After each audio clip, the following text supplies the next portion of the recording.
We all know Guthrie Trapp is an amazing player, but sometimes he makes the simplest things look really complicated. And the reason he does that is because he knows so much and he goes so quick, so sometimes we just gotta slow things down. This one's gonna be a little shorter today, so grab your guitar, we're in standard tuning. My name is Keith, welcome back to the channel.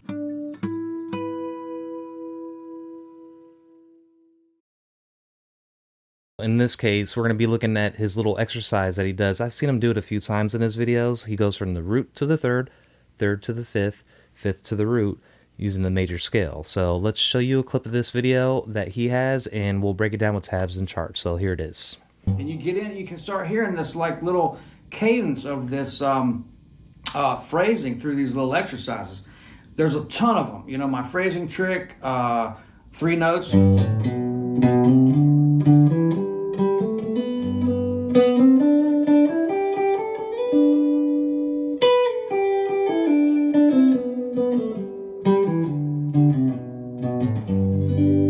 Okay, simple enough. We have the major scale, and we're just going from the root to the third, third to the fifth. But there's one little thing that he throws in there that might throw you off. I know it threw me off when I first saw it, but if you pay attention, you will get it, and we'll show you right now. Okay, so here's what Guthrie Trapp is doing here. He's going root to the third, third to the fifth. I'm going to play it through once and then explain everything.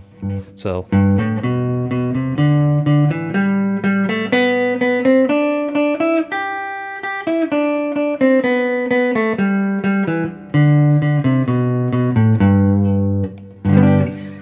So what did we do there? First thing, it's imperative that you understand the major scale. So for this E-shaped G, we're in a key of G. We're going to run through the major scale. So it's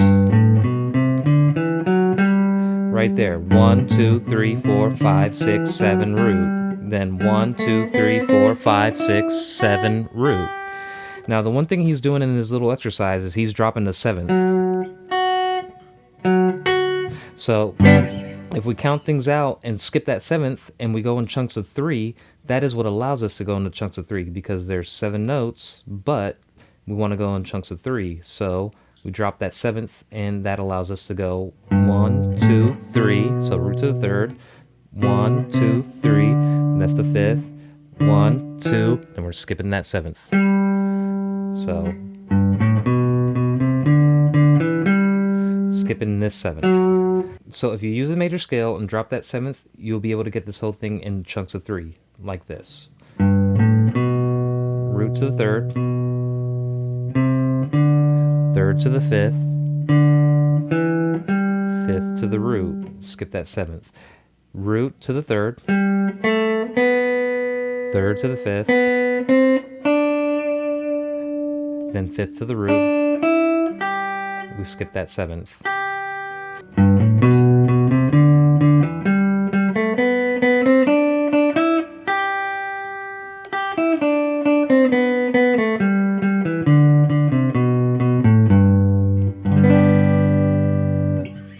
Alright, so while we have the chart still up, I just wanted to go over what the colors mean. The red is the root, the third is blue, and the fifth is yellow.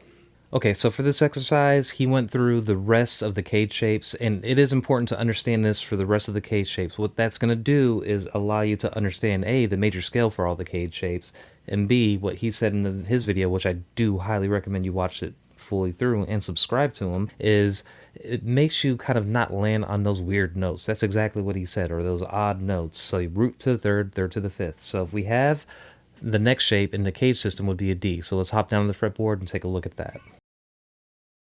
Alright, so still sticking in the key of G, using cage, the next shape would be this D shape, right? And this one throws people off because you think you have to hold it like this, but you don't. And for all intents and purposes, just hold those like you're holding a D, or you could just make sure you have that root there, and then the next 2 strings, the G and the B strings, you play that triad. But we'll go ahead and go through it here. So we'll go from that root. So root to the third, then third to the fifth, then fifth to the root.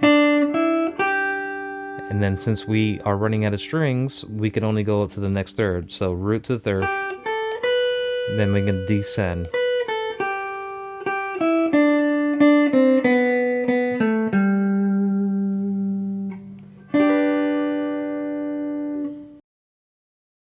Okay, so that was the D shape. So let's take a look at the C shape. Again, sticking with the key of C, there's our D shape, but the D shape shares the same triad as the C shape. So we have that D shape right there.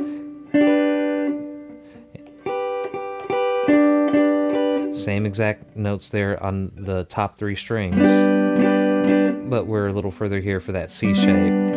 This one's kind of easier to kind of visualize because all your notes are right under your finger. So let's go ahead and go through it, starting with the root.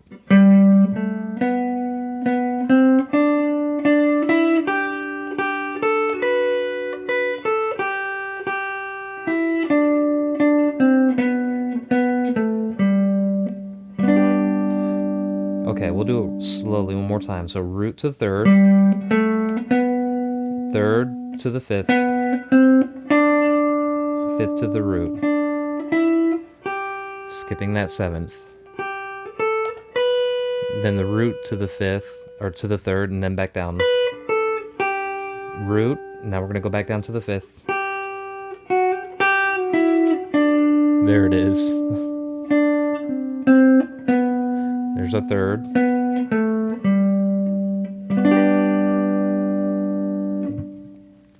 All right, so that's the C shape. So, as Guthrie Trapp said, no extra charge for mistakes, because I kind of messed it up there because it's easier for me to do the major scale without holding my hand in that shape, but I just wanted to illustrate it a little better for you. Okay, so we're going to hit this note right here. That's a C, right? And let's run through that major scale. Just wanted to get your ear adjusted to running that scale in C as opposed to G.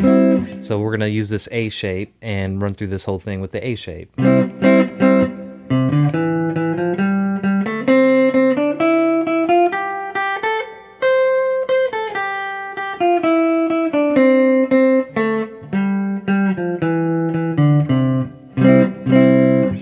Alright, so now let's count it out. Root to the third, third to the fifth, fifth to the root, root to the third, third to the fifth. Now if we want to keep on going, fifth to the root, then back down.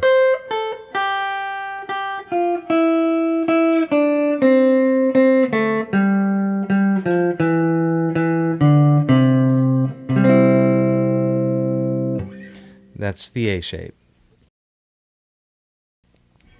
Finally, we're going to round things out with the G shape. So here's our G shape. Be played like this. Middle 3 strings, these, or these. So let's go through it real quick.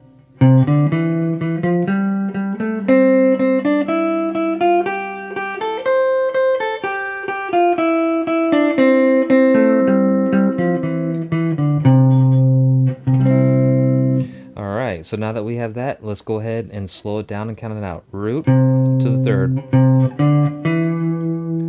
third to the fifth, fifth to the root, then the root to the third,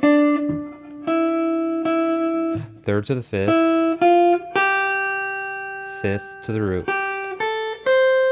and descend back down.